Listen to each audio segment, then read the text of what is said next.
What advice do you have for Igbo leaders? In your press briefing, we heard about the pull him down syndrome. What advice do you have for the entire Igbo nation regarding her leaders?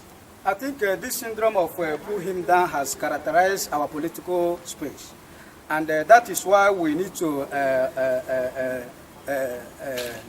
get involved in this issue in order to, advise the Igbo people to stay away from blackmailing our politicians.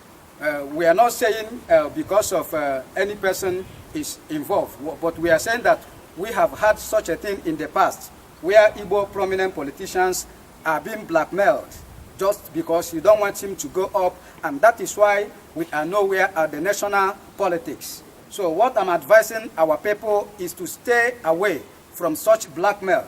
It is quite unfortunate that somebody that didn't commit anything and you want to blackmail the person to say that the person did this or that.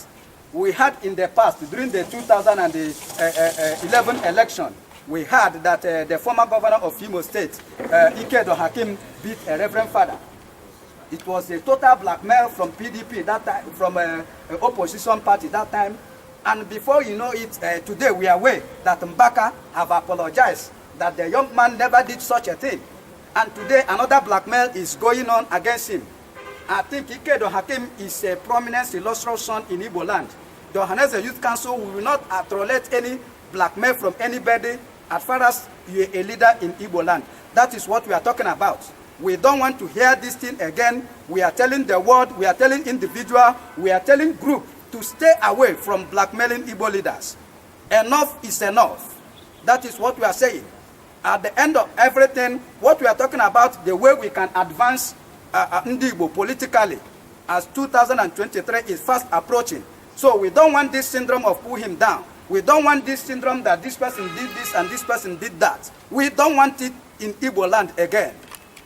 Of the state of the nation in Igbo land is that we are telling everybody in Igbo land, stay away from blackmailing Igbo leaders. Ohanaeze Youth Council, we will not tolerate such again. Thank you and God bless you. Say in support of what the president has already said. Thank you so much. The message today is very, very simple. We love ourselves.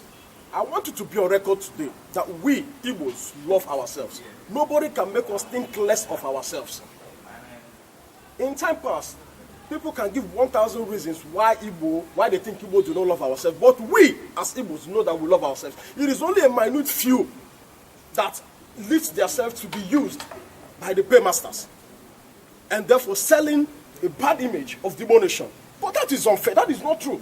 The Igbo nation, we love ourselves, and that is how it's going to be. So we in Ohanaeze Youth Council today have issued a press statement correcting the anomaly of blackmailing our Igbo leaders.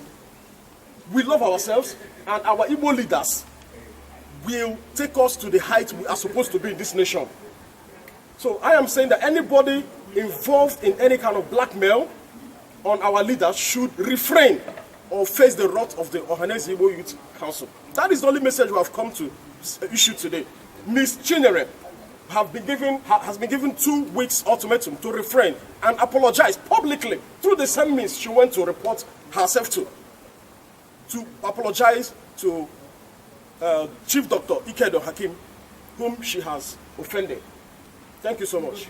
Thank you so much. I think in summary, I have a small advice for Igbo leaders. I want to appeal to Igbo leaders. They should live up to the expectation. We are expecting great from them. We are appealing to them that let the past be the past. Let all the Igbo leaders live to the expectation so that we can develop Igbo land. It is very, very important. Thank you and God bless you. Thank you very much. Thank you very much.